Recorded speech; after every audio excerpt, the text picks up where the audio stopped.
কৃষ্ণগুৰু বন্ধুসকল সৰ্বপ্ৰথমে মোৰ নমস্কাৰ গ্ৰহণ কৰি ল'ব। বন্ধুসকল মই আশা কৰোঁ আপোনালোকে ভালে কুশলে আছে।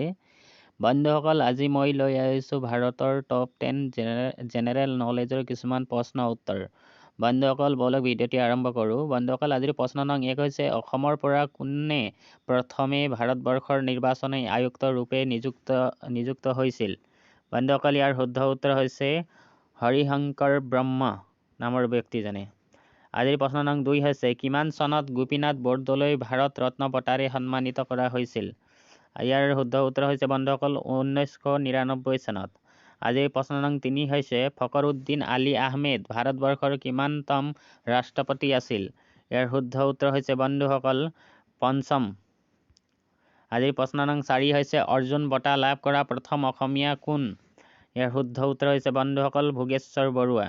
আজিৰ প্ৰশ্ন নং 5 হৈছে অসমৰ কাক লায়ন মেন অৱ আছাম বুলি জনা যায়? ইয়াৰ শুদ্ধ উত্তৰ হৈছে বন্ধুসকল ৰাধা গোবিন্দ বৰুৱাক।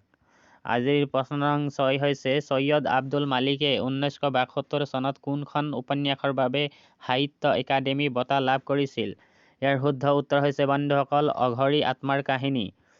আজিৰ প্ৰশ্ন নং 7 হৈছে অসমৰ কাক লুইত কোঁৱৰ বুলিও জনা যায়? ইয়াৰ শুদ্ধ উত্তৰ হৈছে বন্ধুসকল ৰুদ্ৰ বৰুৱাক।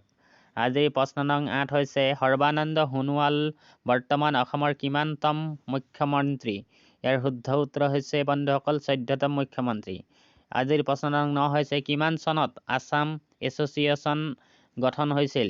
ইয়াৰ শুদ্ধ উত্তৰ হৈছে বন্ধুসকল 1903 চনত। আজিৰ প্ৰশ্ন নং 10 হৈছে আইফোন কোম্পানীৰ মালিকৰ নাম কি? ইয়াৰ শুদ্ধ উত্তৰ হৈছে বন্ধুসকল ষ্টিভ জবছ। বন্ধুসকল আজিৰ ভিডিঅ'ত ইমানেই। আশা কৰোঁ আপোনালোকক ভাল লাগিলে। যদিহে ভিডিঅ'টি ভাল লাগিলে তেতিয়াহ'লে লাইক কৰি দিব, ভিডিঅ'টো যিমান পাৰে শ্বেয়াৰ কৰি দিব। বন্ধুসকল জয় আই অসম, জয় ভাৰত, বন্দে মাতৰম। আকৌ লগ পাম নেক্সট ভিডিঅ'ত। তেতিয়ালৈকে মোৰ চেনেলত থাকিব। ধন্যবাদ।